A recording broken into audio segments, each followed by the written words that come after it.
I'm Joshua Lawrence Builders, and I'm here today with Isaac. I met Isaac through Chris Senegal, and he had this project that we have today. He was almost finished with his project, and we met, and he just needed a little help just to finish everything out. But Isaac, introduce yourself. Yeah, I'm Isaac Yowman, the owner of IYO Properties and IYO Visuals, which is what most people know me for. Yeah, I got into this real estate development space looking to curate creative spaces. And so, yeah, like Josh said, we had already built this from the ground up. I turned into a pseudo GC. And I had built other remodel projects before this, but this was my first time doing a new build.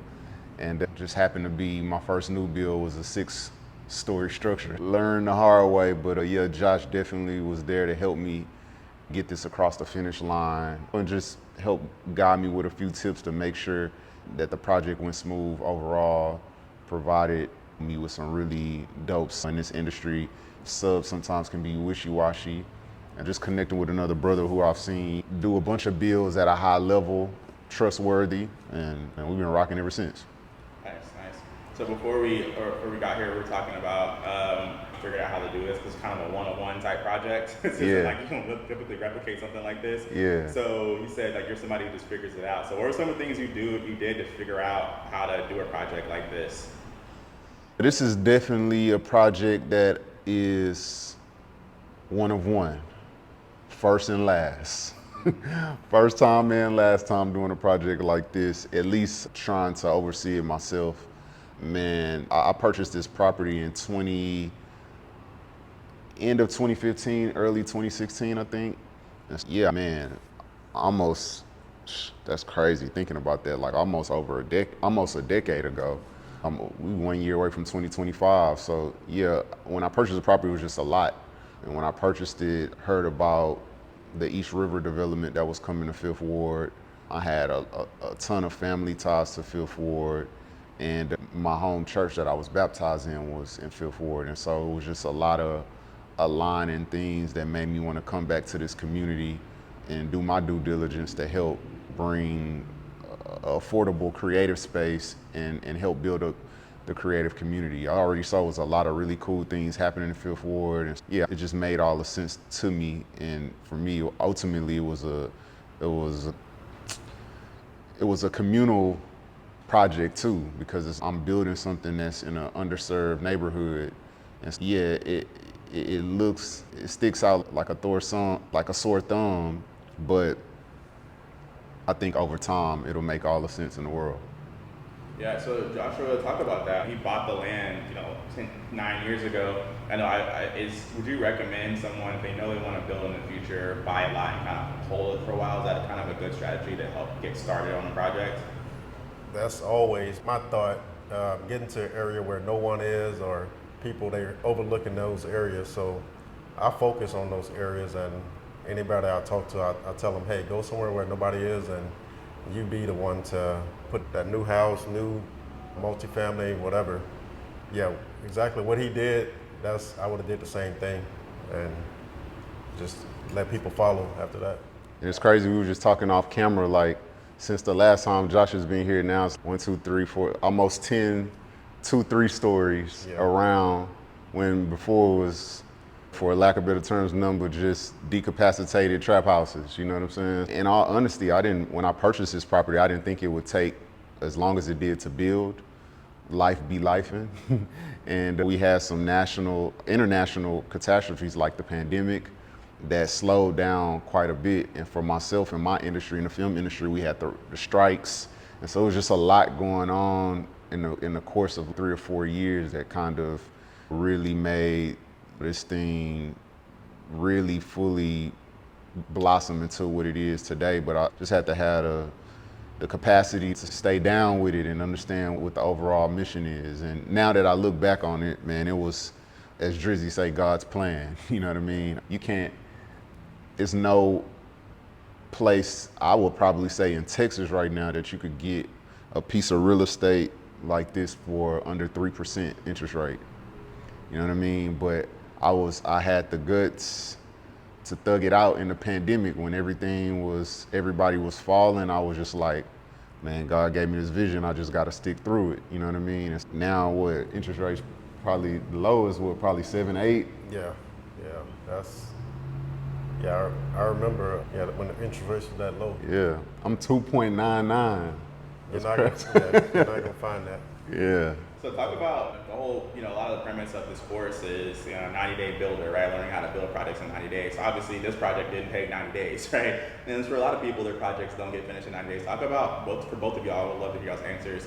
What's the mindset you have to be in, the patience it takes to actually build a project, especially if it's one of your first projects, to really stick it in when it's taking 6, 7, 8, 9, more than a year to finish it? Yeah, I don't think from the actual time that we started building, it really didn't take long. I think one of the big things that Josh poured into me early on, not just with this project, but he saw that I was developing other projects, was like, bro, really take that time and plan. And so that's something that I already, in my line of business, is vital. For me, in the motion visual space, specifically film, TV, and commercial, pre-production is you plan for 5, 6 months for people to see a 1-minute commercial when it comes out in the world, or a 1-hour film at longest, but you plan in months and sometimes years.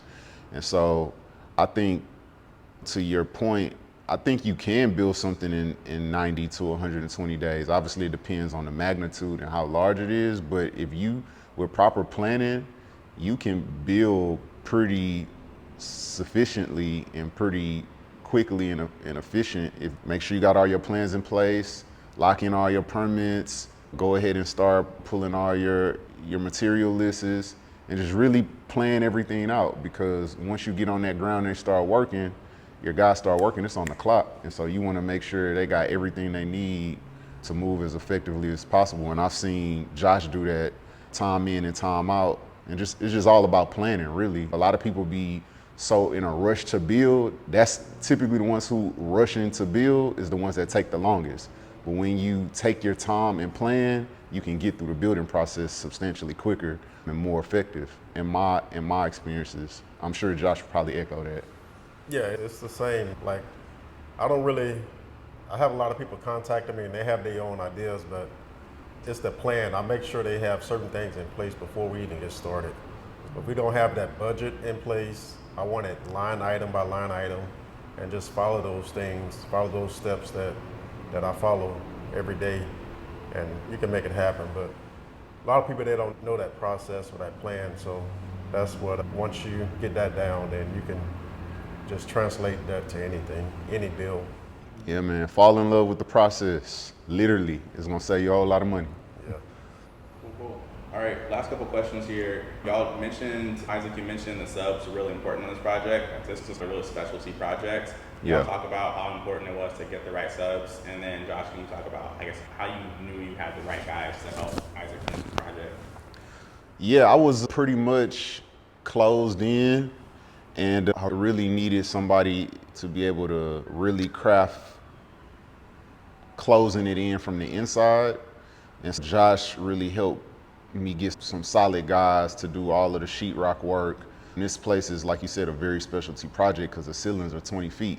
So that's 2 times the size of a typical house. We needed somebody that was gonna be solid, be great communicators.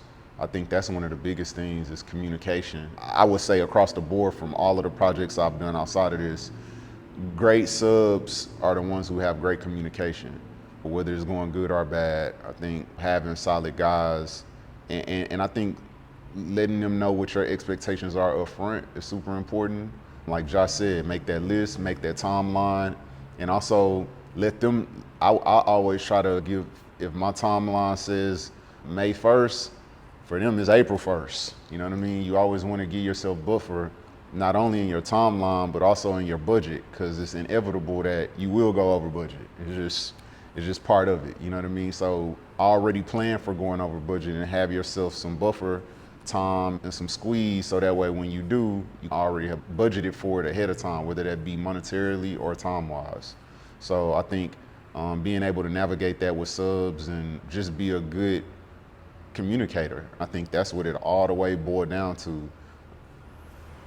Yeah, I would say, like, just the subs I work with on a day-to-day basis, I pretty much know what things they can handle and what things is too much to them. Some of the guys that I had come look at the project, whenever they call me, and I can already hear it in their voice, say it scared them. So they was already out of the question. So that's when I started making calls to people that I knew can handle this type of project.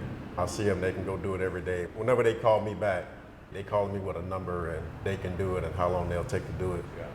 Josh, talk about that, like in terms of how you're gonna help your students get to that point, right? Because that comes with experience, being able to hear it in their voice that they can do it. Talk about how you can help them get that experience, or what you can teach them to get that same level. Yeah, so asking the right questions, knowing what projects they worked on before, where they worked at before, and just knowing if they have a crew. Like some guys, they try to do it all. Like I focus on what do you do all the time? What are you good at? I don't want somebody that's gonna be able to do flooring, cabinets, tile. I don't use those guys. I use somebody that specializes in that one particular thing and they're good at that one thing only. That's what they're gonna be great at, and that's how you're gonna get a good product once they finish. Visit IYOARTHOUSE.com if y'all want to. If it's creatives, you, your sister, your cousin, mama, or they cousins and sister and mama, they want to have a space to create, whether that be filmmaking, photography, podcasts, anything visual. This is a safe space for creatives. Our motto here is "Dear Creatives, Welcome Home." So we hope people visit IYO Art House and get a different outlook on what community could look like in Fifth Ward. I think a really dope thing about this that I've been able to see is like people come here and they like, we in Fifth Ward? Oh, and it's just seeing how it shifts their perspective of what a community could look like. And I think Josh and I as developers, that's something that we have a gift with without sometimes even really knowing it, right? Like you can make a community that may be looked at in somebody's eyes as one thing, look and feel like a totally different thing. You know what I mean? I've seen Josh build some amazing houses in neighborhoods where people be scared to even drive through. But then once they get that experience and go inside of those homes, you got a different mindset on what is possible. And so, yeah, man, I support Josh and I'm gonna be working with him on all my projects. So that's just what it is.